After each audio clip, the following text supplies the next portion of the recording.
আমি খুব সুবক্তা নই। সারা রাজ্য জুড়ে আক্রান্ত মানুষদের পাশে থাকতে গিয়ে একটি মঞ্চ গড়ে তোলা হয়েছে আক্রান্ত আমরা। আমি কিছু অভিজ্ঞতার কথা খালি আপনাদের কাছে বলতে পারি। আরজি করের যে ঘটনা ঘটেছে, গত বৃহস্পতিবার তার পরিবারের মা বাবার সাথে কথা বলতে গিয়েছিলাম। আমি শুরুতেই, এখনো তার মা কাঁদছে, কথা বলতে গেলে বারবার কেঁদে ফেলছেন।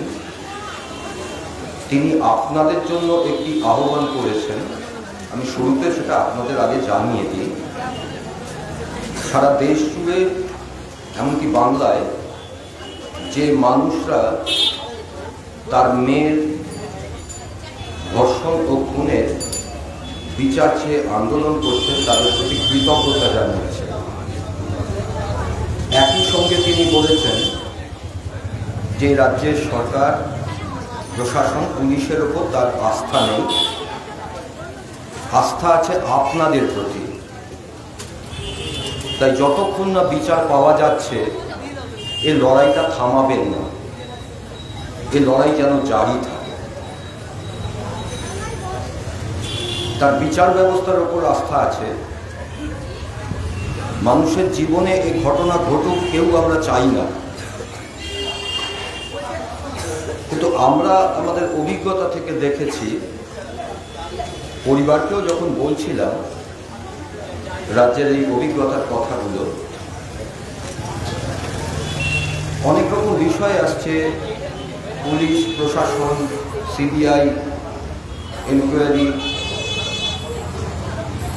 আজকে পশ্চিমবাংলার যে পরিস্থিতি, এখানে এজেন্সিটা বড় কথা নয়, অর্থাৎ কোন এজেন্সি তদন্ত করছে এটা খুব বড় কথা নয়, এটা সমস্যাও নয়। সমস্যাটা হচ্ছে একটা যে কোনো সভ্য সমাজে বা আধুনিক সমাজে এই অপরাধী, দুষ্কৃতী, ধর্ষক এরা ছিল, আছে এবং থাকবে। এটা কোনো নতুন নয়।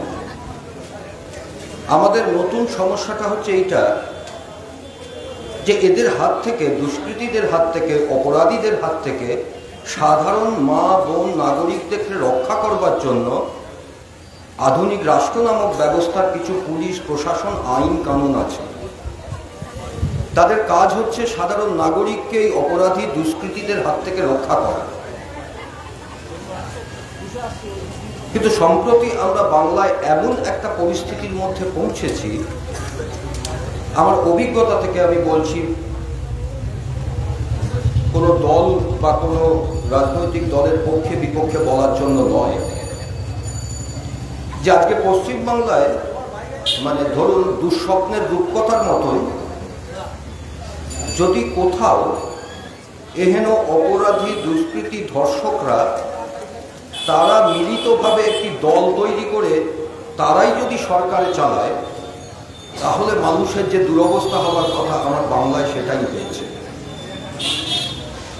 আমি আবারও বলছি, প্রশ্নটা সিবিআই, ইডি, পুলিশ, প্রশাসনের নয়। বৃহস্পতিবারও ওদের বাড়ি থেকে যখন বেরোলাম, স্বাভাবিকভাবেই সাংবাদিকরা ঘিরে ধরেছে। পরিবারের অবস্থা খুব খারাপ, মানে বাবা, মা, মেয়েটির কাকা, কাকিমা আছে, 2 কাকা আছে, এখনো ট্রমাটাইজড, প্রায় গৃহবন্দী। বাড়ির চারদিকে পুলিশ পোস্টিং ঘেরা, সারাক্ষণ সাংবাদিক, সিবিআই, পুলিশ, এনকোয়ারি, রাজনৈতিক নেতাদের যাতায়াত, কথা বলতে বলতে তারা এখনো স্বাভাবিক জীবনে ফিরে পায়নি, পাওয়ার কথাও নয়। কথায় কথায় জানতে চাইছিলাম সেদিনকার ঘটনাটা। প্রথম একটা ফোন আসে হসপিটাল থেকে, অসুস্থ। তারপরে ফোনটা আসে সুইসাইড করেছে। আপনারা জানেন যে বৃহস্পতিবার দিনই ওর পরিবার থেকে এই ফোনটা, রেকর্ডিং করা ফোন কলটা সাংবাদিকদের দেয় এবং আপনারা সংবাদ মাধ্যমে সেদিন সারাক্ষণ হয়তো সেটা শুনেছেন। ফোন পাওয়ার পর 1 ঘন্টার মধ্যে সোদপুর থেকে আরজিকর হসপিটালে পৌঁছে যায়। তার কাকা কাকিমা এবং তাদের বক্তব্য হচ্ছে আমরা আত্মীয়রা এবং পরিবারের লোক মিলে প্রায় 13-14 জন গেছিলাম। বাবার মাকে হসপিটালের ভেতরে ঢুকিয়ে ওপরে নিয়ে চলে যায়, আর বাকি লোকজনকে একটা অন্য ঘরে একতলায় ঢুকিয়ে দেয়। কাকিমা বলছেন যে ওদের কোথায় নিয়ে গেল আমরা বুঝতে পারছি না, ওরা বলছে যে ওদের কোথায় রাখলো আমরা বুঝতে পারছি না। ওপরে নিয়ে গিয়ে বাবা মাকে একটা ঘরের মধ্যে আটকে রাখে। পরে যখন মেয়েকে দেখে তখন তিনি বোঝেন তার পাশেই তাকে রেখেছিলেন উল্টো দিকের একটা ঘরে। মা বলতে বলতে ঝরঝর করে কাঁদছেন। আপনারা বুঝতে পারছেন যে একটা মানুষের এই খবর পাওয়ার পর প্রথমেই তার মেয়েকে দেখতে চায়, যতক্ষণ না চোখে দেখছে। এই যন্ত্রণা কষ্ট নিয়ে সে যখন দৌড়ে হসপিটালে পৌঁছেছে, 3.5 ঘন্টা তার মা বাবাকে একটা ঘরের মধ্যে বন্দি করে রেখে দেওয়া হয়েছে। শুধু হত্যা নয়, একটা চরম অমানবিকতা ঘটেছে। 3.5 ঘন্টা বাদে তিনি বলছেন 3.5 ঘন্টা আমাকে আমার মেয়েকে দেখতে দিচ্ছে না, আমি আকুতি করছি, হাত জোর করছি, আমায় দেখতে দিচ্ছে না। 3.5 ঘন্টা বাদে যখন আমাকে মেয়ের কাছে নিয়ে গেল তখন শব্দেও যাত্রা করবার জন্য যেভাবে পরিষ্কার করে ধুয়ে মুছে চাদর দিয়ে রাখা হয় সেইভাবে রাখা রয়েছে। কোনো মা বাবার পক্ষে এটা সম্ভব নয় যে ওই পরিস্থিতিতে সে তদন্তের কথা ভাববে। এটা তার কাজ নয়, ভাবা সম্ভব নয় মাথায়। পরে উপলব্ধি করছেন, আজ উপলব্ধি করছেন। 9 তারিখ থেকেই আমরা তার সাথে যোগাযোগ করেছিলাম। তিনি আমাদের সাথে ব্যক্তিগত অনেক কথা বলতে চান। বললেন এখন এত রাজনৈতিক নেতারা, সাংবাদিক, পুলিশ যাতায়াত করছে, আমি মন খুলে কথা বলতে পারবো না, কটা দিন বাদে আপনাদের সাথে আমি বসব।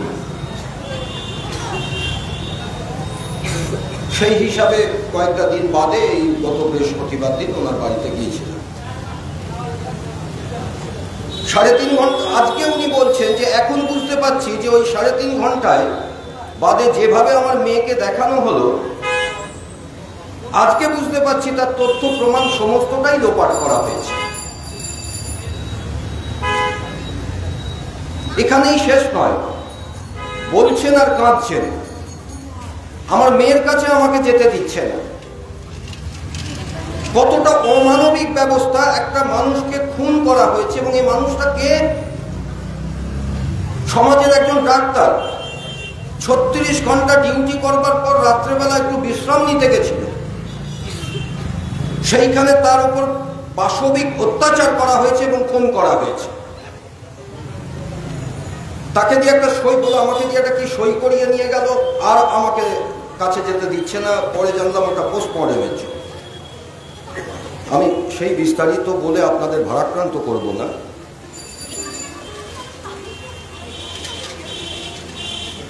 ওখান থেকে বডি লুকিয়ে নিয়ে চলে গেল, মা বাবাকে বডি দিচ্ছে না।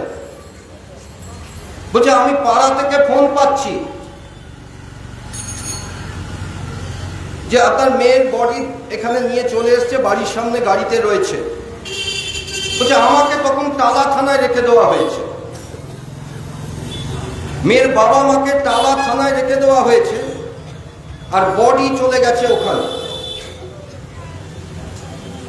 তড়িঘড়ি দাহ করে দিয়ে আরো প্রমাণ লোপাটের চেষ্টা। কৃতজ্ঞতা জানিয়েছেন।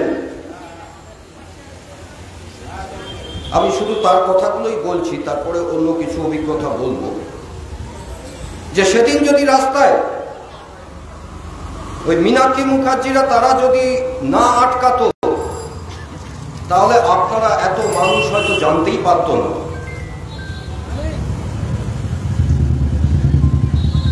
ওখান থেকে বেরিয়ে আসার পর যখন সাংবাদিকরা আমাদেরকে জিজ্ঞাসা করছেন, আমরা 9 জনের একটা সদস্য দল গিয়েছিলাম ঘরটা ছোট, পরিবারের পক্ষে কন্টিনিউয়াস এরকম ব্যাপার চলছে। আমাদের 3 জনের প্রতিনিধি ওনার বাড়িতে ঘন্টা 2 ছিলাম, আমি অভিভাবক গাঙ্গুলি এবং আমার সহ আহ্বায়ক অধ্যাপক অম্বিকেশ মহাপাত্র, এবং আপনারা জানেন প্রতিবাদী শিক্ষক খুন হয়ে গেছিল বরুণ বিশ্বাস, তার দিদি প্রমীলা রায়।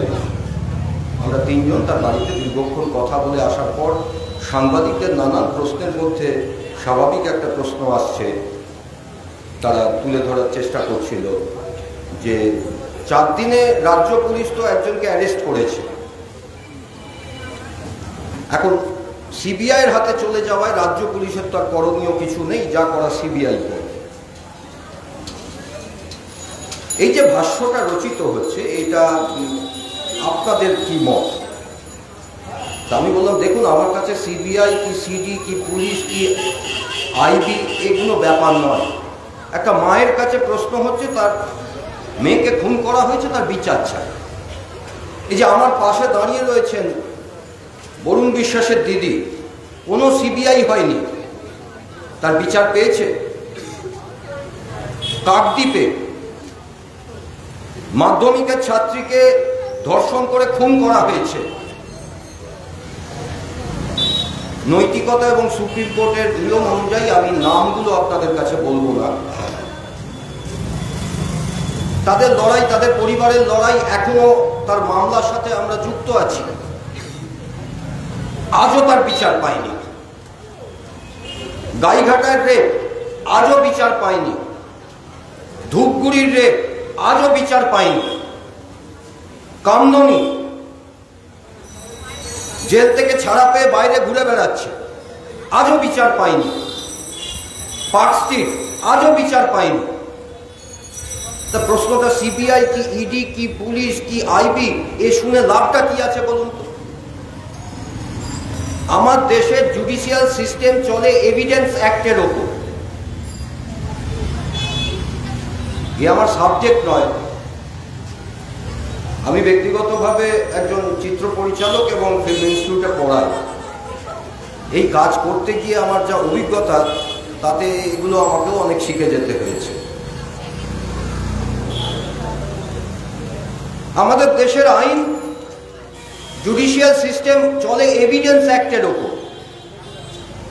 আপনারা জানেন, বালির তপন দত্ত খুন হয়ে যায় 11 সালে, তার স্ত্রী প্রতিমা দত্ত দীর্ঘদিনে লড়াই চালায় আমাদের মঞ্চের সঙ্গে থেকে। আমি এই কথাটা কেন বলছি, খুব মন দিয়ে দেখুন। প্রাথমিক এফআইআর এবং চার্জশিটে নাম থাকে শাসক দলের এক নেতার, তখনও মন্ত্রিসভা গঠন হয়নি। মন্ত্রিসভা গঠন হবার পর চার্জশিটে থাকা একটি নাম, তিনি মন্ত্রী হয়ে যান। হাওড়ার নেতা, তৃণমূলের মন্ত্রী হন অরূপ বিশ্বাস।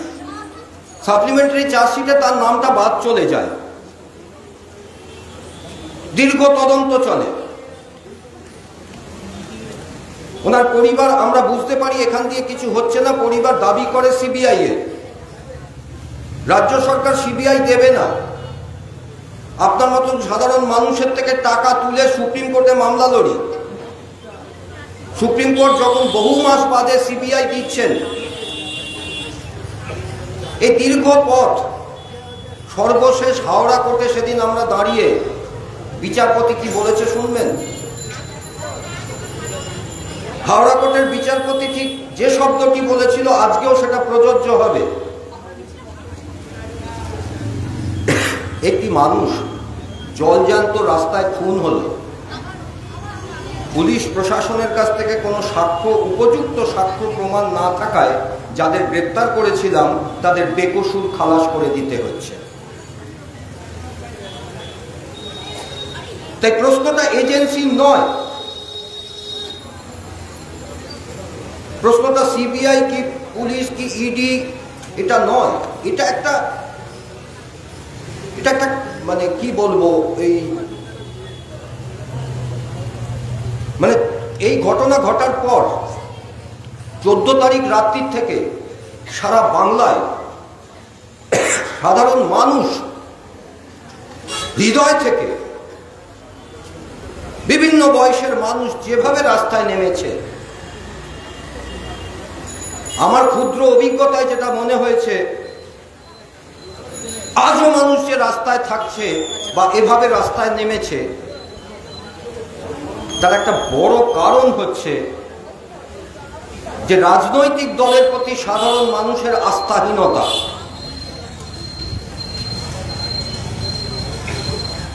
দেখবেন এই প্রতিবাদ সভাগুলোতে বারবার বলা হচ্ছে, লেখা হচ্ছে যে রাজনৈতিক দলের কোনো পতাকা, ফেস্টুন, ঝান্ডা নিয়ে আসবেন না। কেন বলা হচ্ছে? আমাদের এই আধুনিক রাষ্ট্র সমাজটা তো হচ্ছে নাগরিক সমাজ এবং রাজনৈতিক সমাজের মিলিত একটি সমাজ। আমাদের কনস্টিটিউশন তো রাজনীতি করবার অধিকার দিয়েছে। আমাদের কনস্টিটিউশন তো সরকার পরিচালনা করে কোনো রাজনৈতিক দল, নাগরিক সমাজ তো করে না, তারা ইলেক্টেড করে। তবু কেন এত মানুষ সারা বাংলা জুড়ে এইভাবে পথে নামলো এই জন্য যে বিগত বছরগুলোতে তাদের অভিজ্ঞতায় দেখেছে যে সরকার হোক, বিরোধী হোক, রাজনৈতিক দলের প্রতি তাদের আস্থাহীনতা, রাজনৈতিক দল তাদের নিরাপত্তা দিতে পারছে না।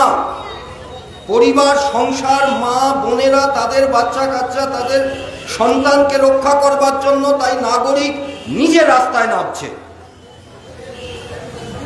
হ্যাঁ, ইতিহাসে এটা কখনো কখনো হয়।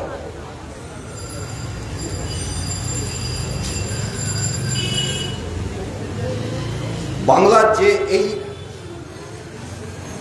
এই যে জাগরণটা যেটা ঘটেছে, এই যে মানুষের রাস্তায় নেমে এভাবে প্রতিবাদ করার যে ঘটনা ঘটেছে, বিভিন্ন জায়গায় আমি নিজে উপস্থিত থাকতে গিয়ে দেখেছি, হয়তো আপনাদেরও অভিজ্ঞতা এক, যে উই ওয়ান্ট জাস্টিসের যখন মিছিল যাচ্ছে, আরজি করের বিচার চাই বলে যখন মিছিল যাচ্ছে, রাজপথেও যাচ্ছে, দাঁড়িয়ে থাকা গাড়ি, বাস জানলা থেকে হাত তুলে স্লোগানে রেসপন্স করছে। এই জিনিস বাংলায় আমরা দেখি। আমরা কেন, ইতিহাস বলছে, বাংলার ইতিহাসে মানুষের এই ধরনের প্রতিবাদ কখনো হয়েছে কিনা খুঁজে পাওয়া যাচ্ছে না। সর্ববৃহৎ অংশগ্রহণ যদি বাংলার আপামোট মানুষের দলমত নির্বিশেষে হয়ে থাকে, তা হচ্ছে 1905-এর বঙ্গভঙ্গ বিরোধী। কিন্তু সেই বঙ্গভঙ্গ বিরোধীতে উচ্চবিত্ত এলিটিস্টদের যে প্রধান অংশগ্রহণটা ছিল, সমাজের একদম নিচুর তলা সব মা বোনেদের সেই অংশগ্রহণ সেভাবে আসেনি। তার কারণ, বঙ্গভঙ্গের পক্ষে বিপক্ষে আমি ওই জায়গায় যাচ্ছি না, তার রাজনীতি, ব্রিটিশ গভর্নমেন্ট, আদৌ এটা করা সম্ভব কিনা, এত কিছু বিষয় ছিল। কিন্তু আজকের প্রশ্নটা একেবারেই অন্যরকম। 8 তারিখে যখন ঘটনাটা ঘটছে, 9-10 তারিখে আমরা আরজি করে উপস্থিত হই। আরজি কর হসপিটালের গেটে 2-3টে স্তরে পুলিশ ব্যারিকেড করে রাখে, আমাদেরকে আটকে দেয়, বললো ভেতরে যেতে দেওয়া হবে না। খানিকক্ষণ পুলিশের সাথে তর্কাতর্কি হয়। জানতে চাইলাম, আপনি কোন আইনে আমাকে আটকাচ্ছেন, আপনি কেন যেতে দেবেন না? না, যারা এখানে প্ররোচনা তৈরি হবে, বিশৃঙ্খলা হবে, তাই যেতে দেওয়া যাবে না। যারা ভিতরে আন্দোলন করছে তারাও চাইছেন না,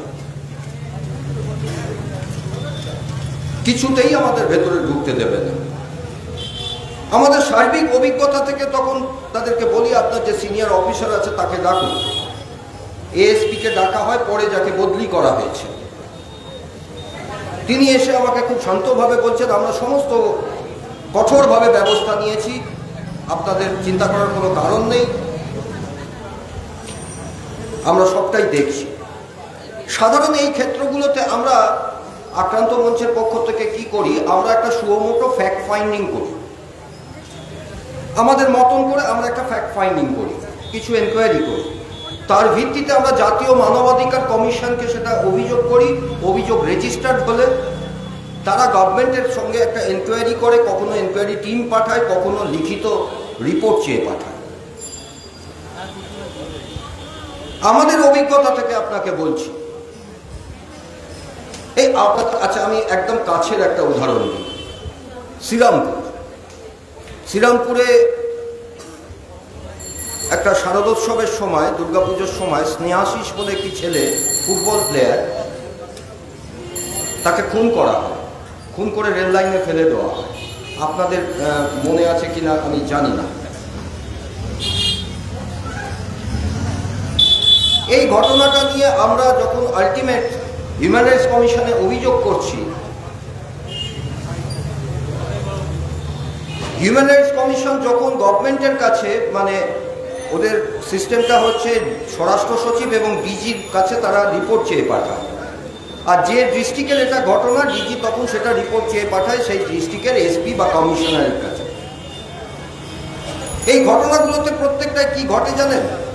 প্রাথমিকভাবে এখানেও তাই হয়েছে। পুলিশ আমাকে, যেহেতু আমি সিগনেটারিস, আমাকে 8টি নোটিশ ধরিয়ে ডেকে পাঠায় এবং আপনি কেন পুলিশের বিরুদ্ধে অভিযোগ করেছেন জবাব দিন, নাহলে আপনার বিরুদ্ধে ব্যবস্থা নেব। খানিকটা এইরকম,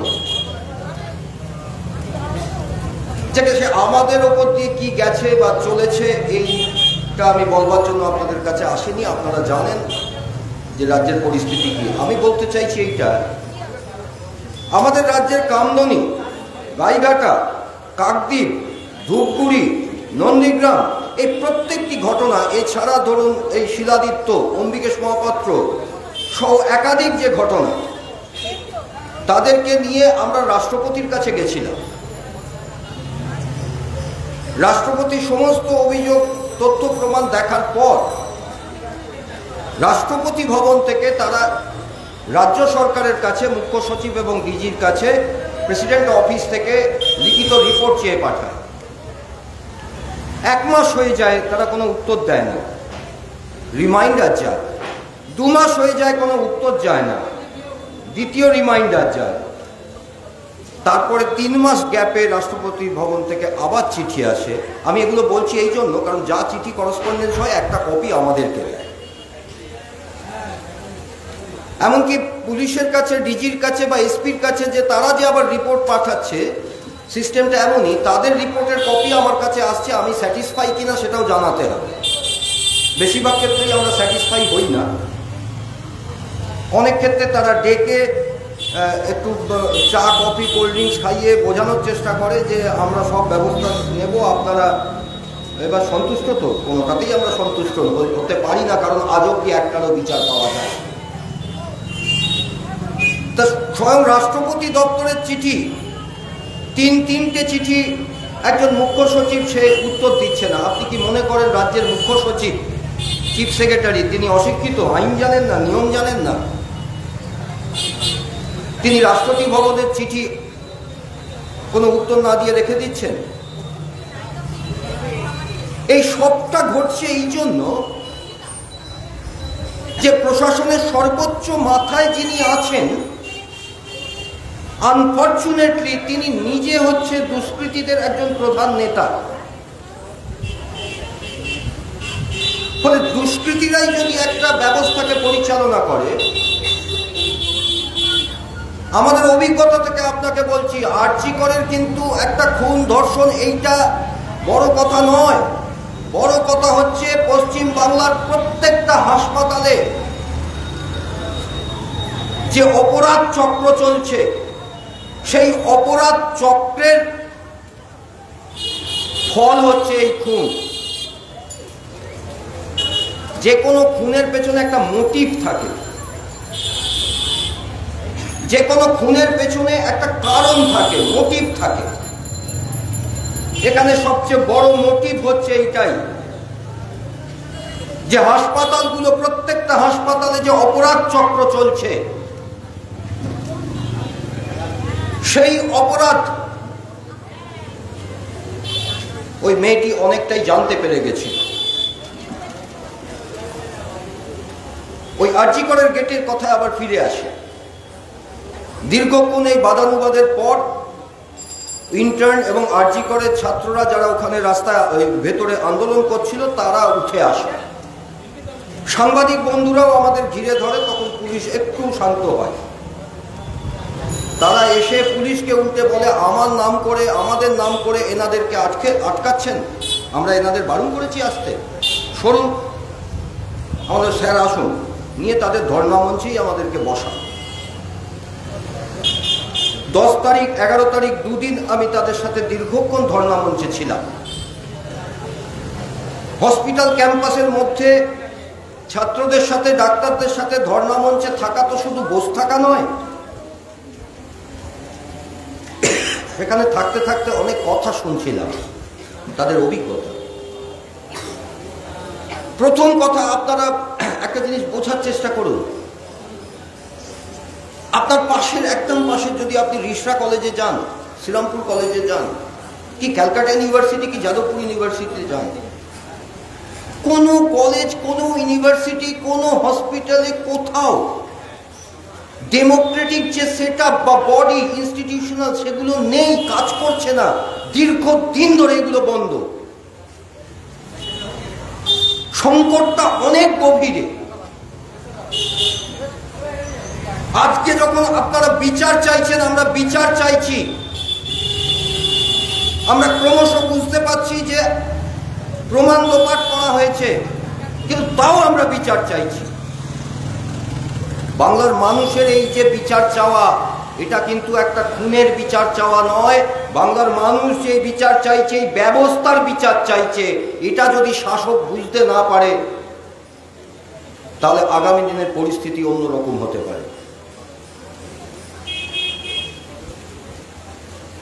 আর কি করে ছাত্ররা বসে বলছে, ফিস ফিস করে বলতে বাধ্য হচ্ছে, স্যার এখানে একটা প্রতিবাদ করা যায় না, কোনো কথা বলা যায় না। কেন? বলে হসপিটাল কর্তৃপক্ষ থেকে ছাত্র প্রতিনিধি সবটাই টিএমসিপি।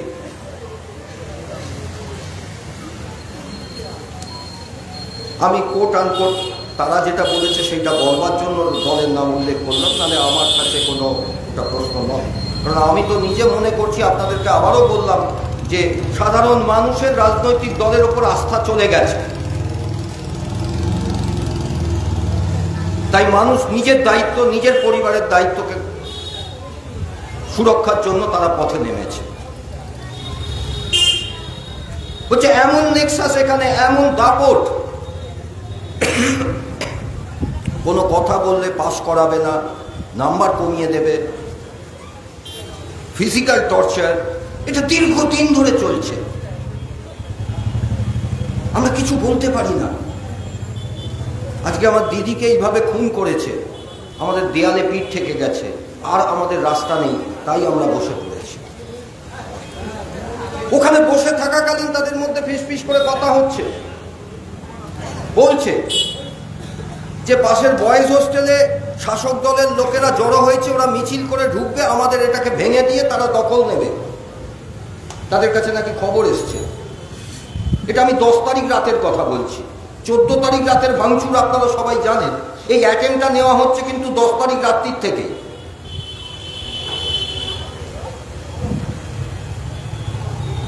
আমি ওখানকার অ্যাডিশনাল এসপি এবং কলকাতা পুলিশের যারা দায়িত্বে ছিলেন তাদেরকে ডাকি, তাদের সাথে কথা বলি, ছাত্রদের এই আশঙ্কার কথা জানাই, ওখানকার জমায়েতের খবর তাদেরকে দেওয়া হয়। প্রাথমিকভাবে ছাত্রদেরকে একটা কর্ডন করে তখন প্রোটেকশন দেওয়া হয়েছিল 10 তারিখ 11 তারিখ, কিন্তু পুলিশ সবটা জানতো। 10 তারিখে রাত্রেবেলা যখন ছাত্রদেরকে বলছি, আমি বলছি ওরা আসবে কি হিসাবে, বলছে ওরা একটা কথা বলতে চাইছে যে একজনকে তো গ্রেপ্তার করা হয়ে গেছে, সরকার যা ব্যবস্থা নেবার নিচ্ছে, আর আন্দোলনের কি দরকার আছে, আন্দোলন তুলে নিতে হবে। এইটা হচ্ছে ওদের বক্তব্য। নিয়মিত আমার তাদের সাথে যোগাযোগ আছে। আপনারা এইটুকু অনুভব করুন যে ওই ছাত্ররা, মেধাবী ছাত্ররা, এই জয়েন্ট পাস করে কৃতি ছাত্ররা এই সরকারি কলেজে ডাক্তারি পড়ছে, তারা আজকে যে কর্মবিরতির আন্দোলনটা চালাচ্ছে, এটা খুব কঠিন আন্দোলন। আপনারা পাশে এসে দাঁড়িয়েছেন বলে তারা আজও আন্দোলনটা চালাতে পারছে, না হলে তাদেরকে মেরে ওইখান থেকে তুলে দিত। কোন রাজনৈতিক দলের সাহায্যে নয়, বাংলার মানুষ তাদের পাশে দাঁড়িয়েছে বলে এই অন্যায়ের বিরুদ্ধে ছাত্রছাত্রীরা তারা হাসপাতালে যে আন্দোলনটা করছে, তাদের জীবনের ঝুঁকি, তাদের কেরিয়ারের ঝুঁকি আমার আপনার থেকে অনেক বেশি। তাদের এই কঠোর আন্দোলন, তারা এই আন্দোলন চালিয়ে যেতে বাধ্য হচ্ছে। গতকালও তাদের সাথে আমি যোগাযোগ করি, আমি তাদের হয়ে দুটি, অর্থাৎ হোস্টেলকে টাকা দিয়ে বাইরের লোককে রাখছে, অথচ ছাত্রদের দেওয়া হচ্ছে না।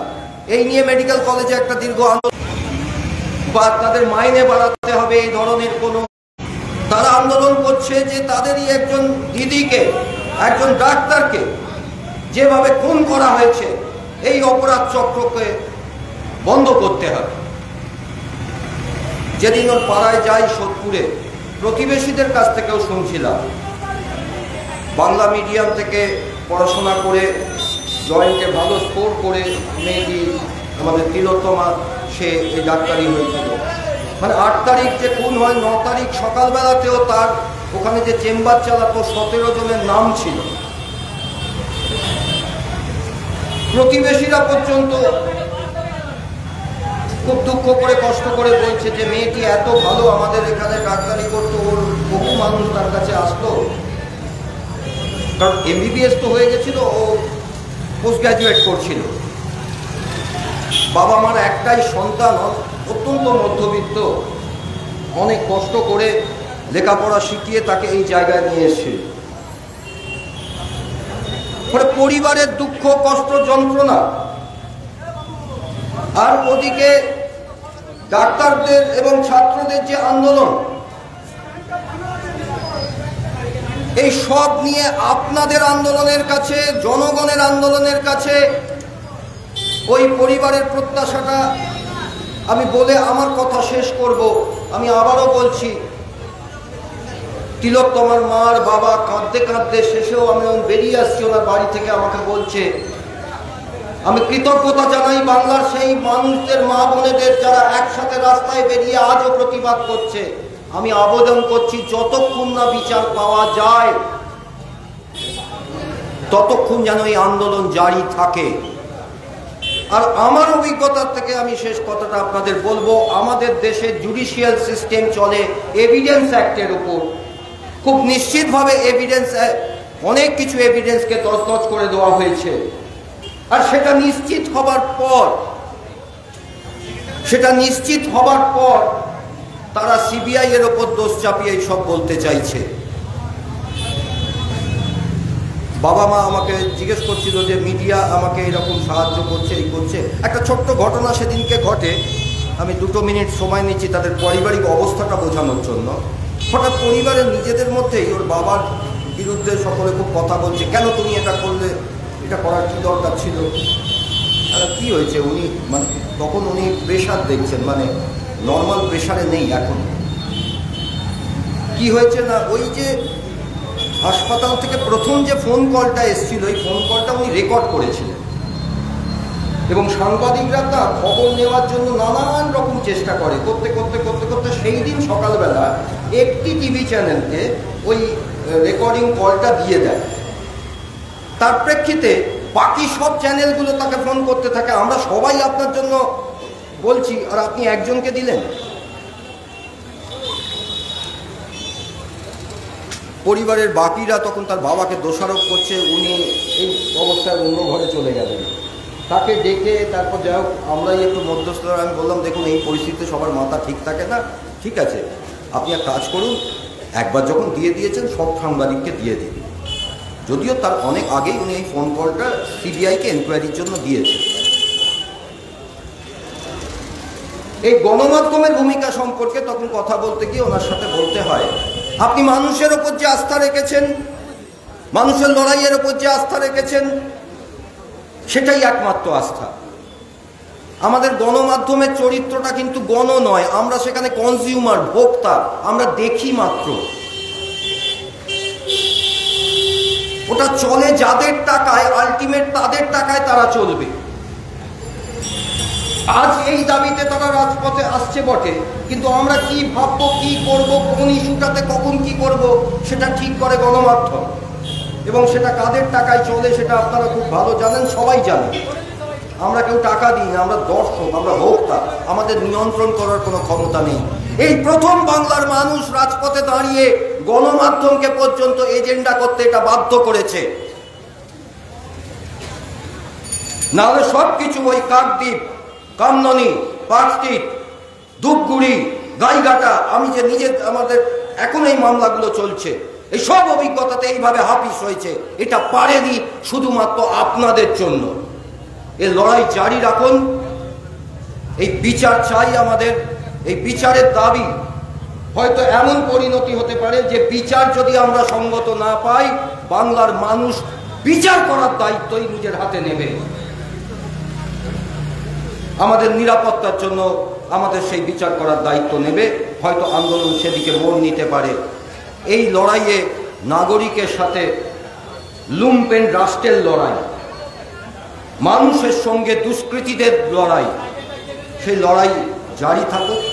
আমি একটি ঘোষণা করে আমার কথা শেষ করলাম। নমস্কার। একটি ঘোষণা হচ্ছে, ওই ডাক্তারবাবুদের আন্দোলন খুব কঠিন আন্দোলন, তাদেরকে সঙ্গে রেখে 5 তারিখে সুপ্রিম কোর্টে একটি হিয়ারিং আছে। তার পরিস্থিতি ফলাফল বুঝে আগামী শনিবার 7 তারিখে আরজিকর, ওখানে 144 রয়েছে, অর্থাৎ তার বাইরে শ্যামবাজারে আমরা মঞ্চের পক্ষ থেকে